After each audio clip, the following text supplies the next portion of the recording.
The preceding program was brought to you in part by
Welcome to this week's edition of the Pete Mezzetti Show. I'm Pete Mezzetti. It is actually Youth and Family Services Night on the Pete Mezzetti Show tonight, and with me to discuss what's going on with Youth and Family Services is Heather McNeil, who's with the Old Saybrook Youth and Family Services. Welcome. How are you? I'm well, thank you, Pete. Good to see you again. It's been a while. Thank you. And Mary Schneider, who is the Executive Director of the Lyme Youth and Family Services. Welcome. How are you? Good to be here. Thank you. Thanks for coming down. So, Mary, tell us a little bit about yourself and a little bit about your organization. Well, the Lyme's Youth Service Bureau is the youth services that covers the towns of Lyme and Old Lyme. Okay. So we serve 2 towns, and I'm the executive director, and I've been there for 20 years. Wow. Obviously, you like it. I do. I love my job. Good. Mm-hmm. And what types of services do you guys provide? We provide services for youth and families that fall into a few categories. Okay. The biggest one probably is positive youth development, after-school programs, leadership, mentoring, community service for school-age students. Okay. And then we have a pretty robust early childhood program as well, with a variety of programs for children 0 to 5 and their parents or caregivers. We also manage the Lyme Prevention Coalition, which is the Drug and Alcohol Prevention Coalition for Youth. We also provide some social services for both towns as well. And we provide mental health services for our community too. We have counseling at our office. Now, how closely do you guys work with Old Saybrook? We love to collaborate with Old Saybrook. We've collaborated a few times over the years. Yeah. I think youth service bureaus in general collaborate quite a bit with each other. Mm-hmm. We do. And Heather, tell us a little bit about your... Sure. Our organization is a municipal department within Old Saybrook for the residents of Old Saybrook. Right. And we do much the same as Mary Seidner described in terms of early childhood, positive youth development, community advocacy and mobilization. And social services is also within our agency. Okay. So a lot of basic needs kinds of program, access to health care, affordable housing options and resources, and employment training. I've been there 15 years. Yeah. So, yep, I like my job too. That's one of the things we all have in common, I think. You guys both like your jobs. Mm-hmm. Now, I do see that I believe we've got a copy of the graphic that we've got a Save a Life Bridge project. Mm-hmm. Can we maybe talk about the project? Sure. And I believe the poster's up on the screen. Sure, thank you. So Old Saybrook and Old Lyme are working collaboratively to bring awareness to suicide prevention by putting signage on both sides of the Baldwin Bridge. Okay. In Old Lyme and in Old Saybrook. It's a project we've been working on for about a year, working with our legislators and the Department of Transportation to get everything approved. Yeah. Took a little while, but it's going to culminate in an event that we're having on September 19th. Okay. So there are 2 signs on both sides of the bridge. The Saybrook signs are installed already, and the Old Lyme signs are to be installed momentarily, any day. And it was spurred on, or the idea originated from about 2 years ago. There was a woman at risk on the Baldwin Bridge who was able to be saved by 2 state troopers who attended that call and were able to talk her back off the ledge where she was located. I remember And so some of the signage on both sides of the bridge is because people often need to reach out for help, but they need an immediate response. And so there's a QR code on the signage which people can look to, but also it kind of goes through the steps in case someone gets to that point and they can't remember who to call. It's very clearly spelled out for them on both those signs. One of the signs is at the lower part of both sidewalks, and the other is closer to the bridge. Okay. And you guys are going to unveil the sign? Yeah, we'll be over on the Old Lyme approach to that, and we'll have some speakers. I believe our first selectmen and women will be there, as well as we hope to have some students who are part of our crisis text line at the Old Saybrook High School. And I know Mary's got some students that she hopes to bring as well. So anything we can do to call awareness to that. And September is Suicide Prevention Month, so it's a perfect time to highlight the importance of this project. Okay, I didn't know that September was Yeah. Suicide Prevention. Okay. Yeah. Mary, so what types of general services do you guys offer? Maybe we can talk about a couple of them and get into a little bit more of a detail. General services? Well, we provide services for children of all ages. Oh. So, I mean, that starts with our early childhood programming, our play groups. We have a play group for new parents, which provides a wonderful service for them so they can meet each other, learn resources in the community, and just have, make some social connections with other parents who also are new parents. But in these programs, we have something every day of the week during the school year for different ages: the 1-year-old group, the 2-year-old group, the music group, the sensory group. a lot of early childhood programming that we do. And then our after-school programs are. We have programs for a variety of ages, but we have an elementary after-school program, a middle school after-school program. We have a high school community service club that meets every week in the evening. And so and our staff is in the school quite a bit too with programming. So we see a large number of the youth who live in Lyme and Old Lyme through the programs that we offer. And your building was just refurbished, right? Yes, our building was just refurbished. So our agency is located on Lyme Street in the historic district of Old Lyme. Okay. And so our main office building is a little antique house. Okay. And so we just finished renovating that building, which it really needed it. We on our property we have 3 buildings, but this is our main office building, and we have a youth center as well and an early childhood building. But the main office building, where our administrative staff works and our counseling is held, has been completely renovated, gutted to the studs, and that's thanks to a very helpful state grant that we received. Okay.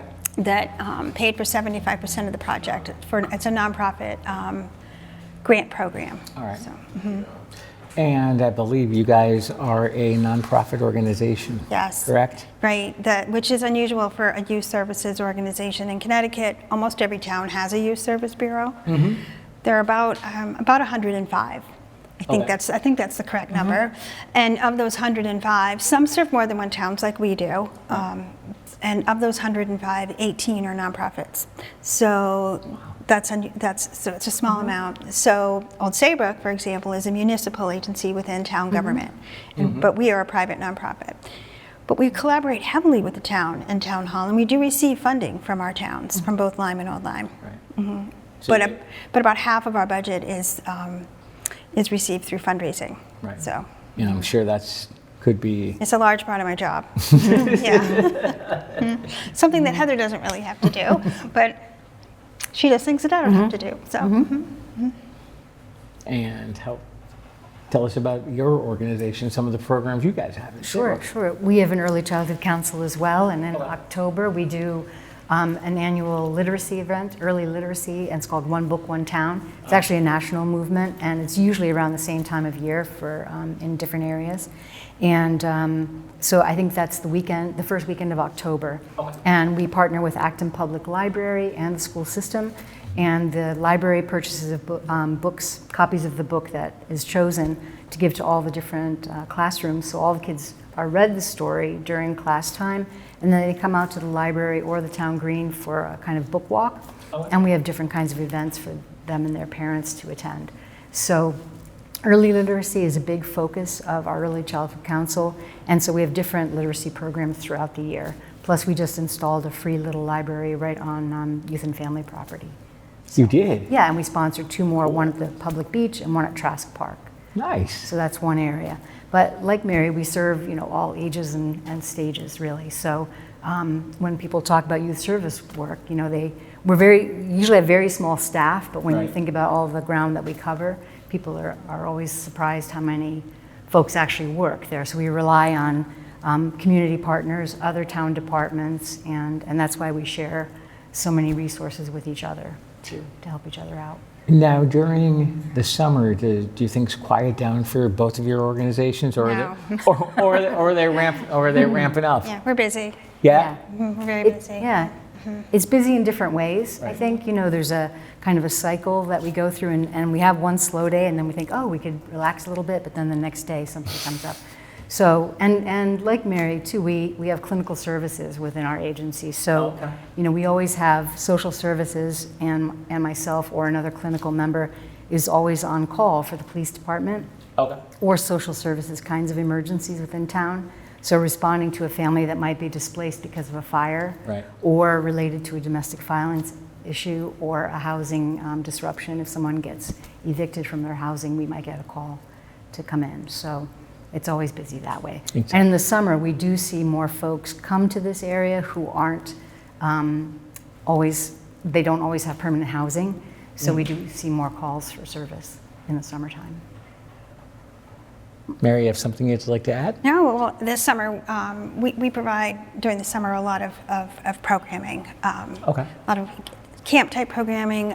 Some of our most popular ones are, right now, this week, we have an engineering camp, which uses a lot of Legos.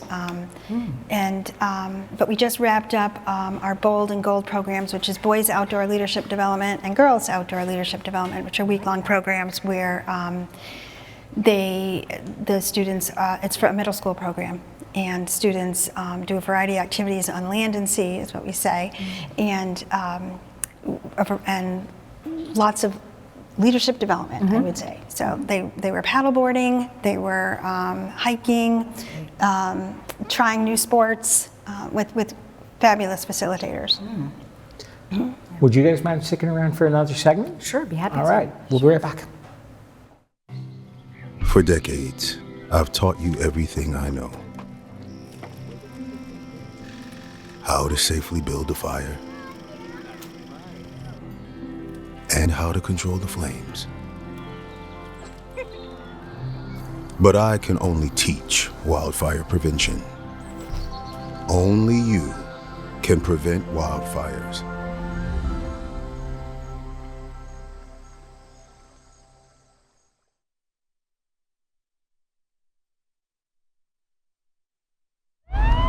Hey there. I want to make sure you're okay to drive. Have you had anything to drink? Okay, I need you to follow this light with your eyes only. Now, place your left foot on the line like this. Now take your right foot and place it in front of your left foot. What's on the line when you drink and drive? Your money, your job, your freedom. There's only one. Basically, your life. You are under arrest for driving under the influence. Oh, it's great. It's really good.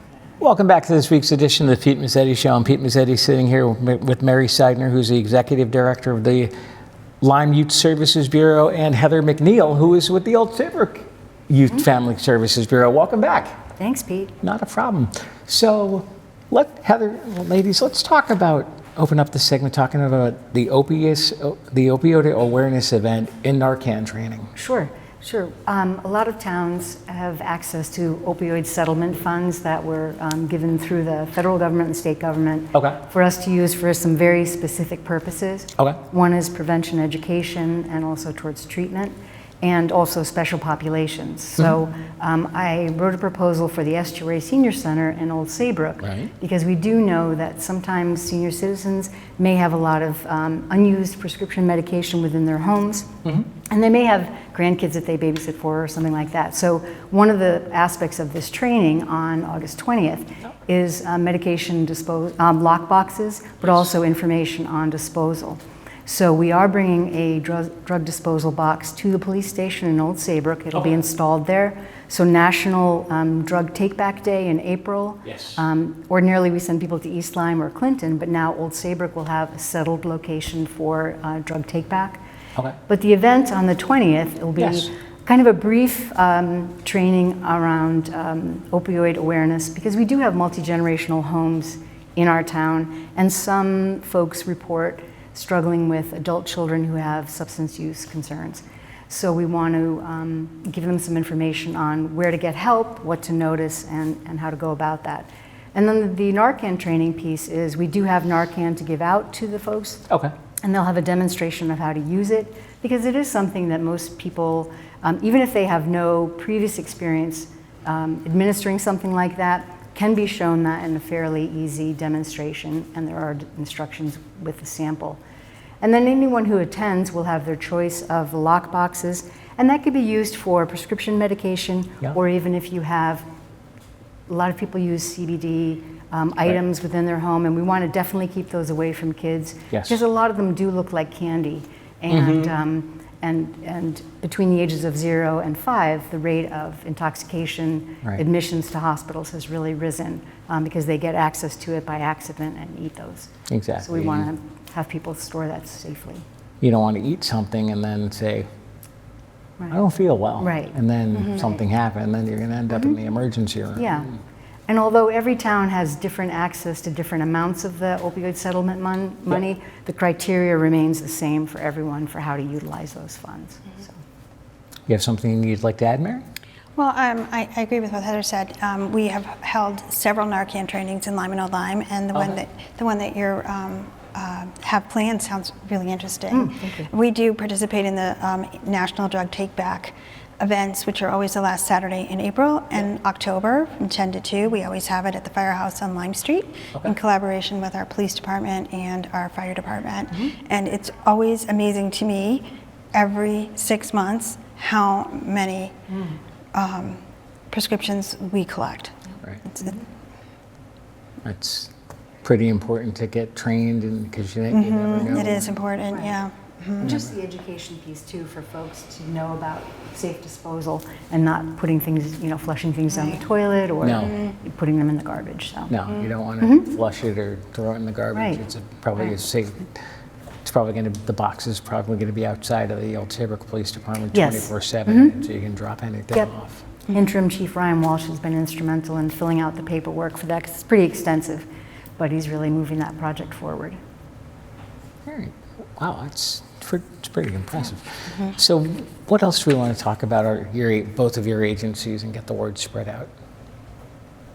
Well, I think I'll toot the horn for Old Saybrook just for a moment. We Okay. have an open house coming up on September 19th. It's Friday. Okay. Because the agency itself is 50 years old. So 1975, it was established within Old Saybrook. It is one of the longer running ones in the state. And so we're having an open house to invite residents, because we've had generations of families really come through the doors there. Right. We want to say thank you to people who've donated their time and their energy to the agency. And we're going to have some performers who are the Senior Strings, which has been organized by our social services coordinator, Susan Consoli. Okay. It began through some ARPA funding right after COVID, when we realized that social isolation was really having quite an impact on the mental health of senior citizens. And she developed a program to teach them violin and actually ukulele. And now, I wouldn't be surprised if we see them on America's Got Talent someday, Pete. Really? They're really very good. They've been to the Starlight Festival to play. They did a concert at Town Hall, and they'll be at our open house 4 to 6 on September 19th. That's right. You're involved in the Starlight Festival too, but Right. But that's another show That's for it. another. We'll come back. That's another Yeah. show for Right. for the fall. Yeah. And Mary, what do you guys have going on for the Well, organization? each year we like to have a theme for our year, and with different resources for parents and programs. And this year our theme is going to continue, same theme as last year, which is regarding youth and phones Okay. and social media. because we know that social media has a negative impact on youth mental health. And I think every family struggles with this issue. And so we brought in a speaker from the Wait Until 8th program recently, which is a grassroots nationwide movement encouraging families to wait until 8th grade to provide their child with a phone. That's not social media, that's just the phone.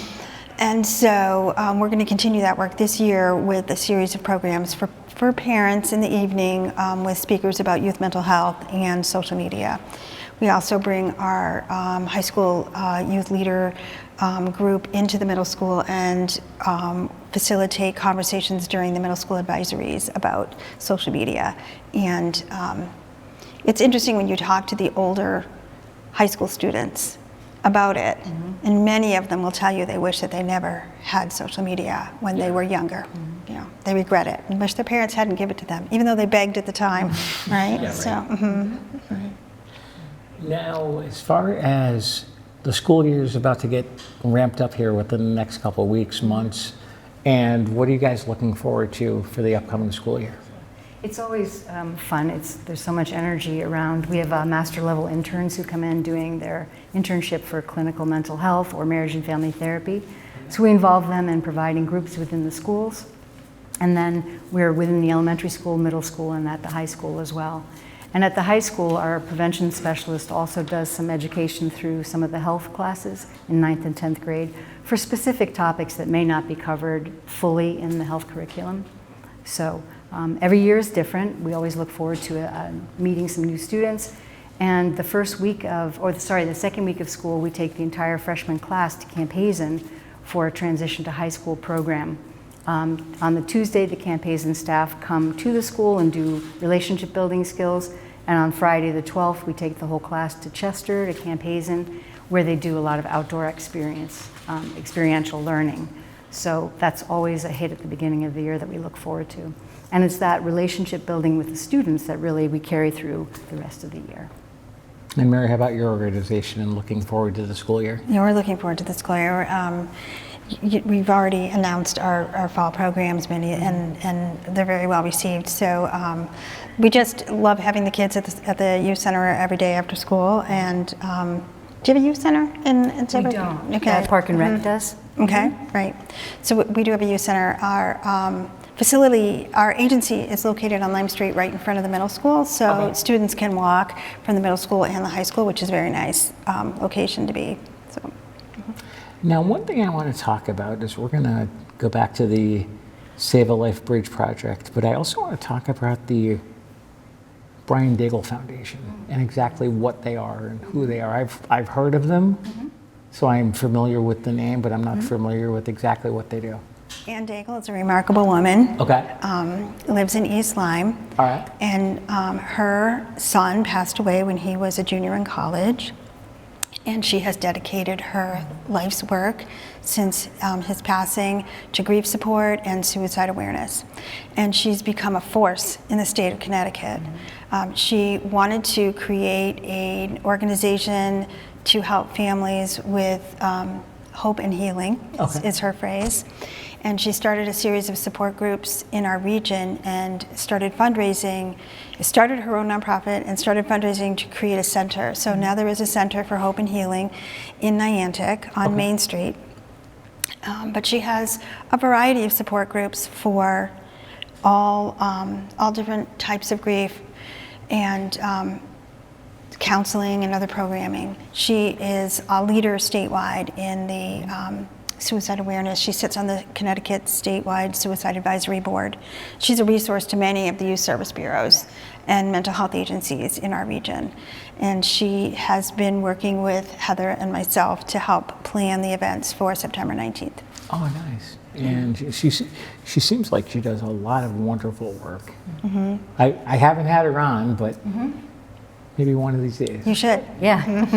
Yeah. Maybe one of these Very days. interesting. I remember, I believe back in the day, they used to do something with lacrosse.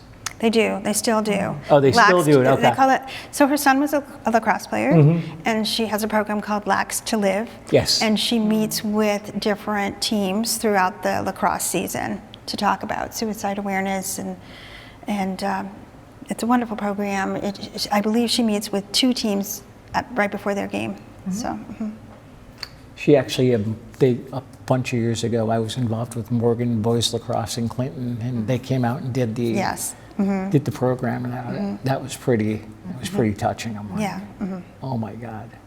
And I was a coach at the time, so I was on the sidelines. It's like, one of my players looks at me, they were like, Coach, you got nothing to say. They were like, you're speechless. I'm like, they were like, that doesn't happen too often. I'm like, yeah, thanks. No, but it seems like a very worthwhile organization. So let's go back to the Save a Life Bridge project and go over those details. And we're also going to talk about the opioid awareness event as well. Sure. On September 18th, it's a Thursday. No? No, that's your open house. Yes, thank you. Okay. Friday, September 19th. September 19th? 11 a.m. on the Old Lime side approach to the bridge. Okay. People would need to park in the commuter lot and then walk over. But we will have some speakers, some tabling events with emergency resources available. We hope to have some students there, and then our selectmen will be there to speak, and potentially a senator or two, or and some local state representatives. All right. So. And I believe we have an opioid event as well. Yep, that's on Wednesday, August 20th at Yeah. 6 p.m. at the Estuary Senior Center in Old Saybrook. Yeah. And there's no registration fee or anything like that. People are free to come, and there'll be a short presentation. We can be available to answer questions, and then we'll do a Narcan demonstration, and everyone will be given a Narcan kit. And then we will also have drug lock boxes that folks can take. We also have, they're very strong, like banking envelopes that Yep. lock in case someone wants to take it for traveling. Right. It's better than the box. Exactly. So, Well, Heather and Mary, we're about to run out of time, but before we do, I want to thank you guys for coming down, and hopefully we'll see you again soon. Thank you very much. thanks for Thank having you. us. On behalf of Heather and Mary, I'm Pete Mezzetti. Thanks again, and we'll see you next week.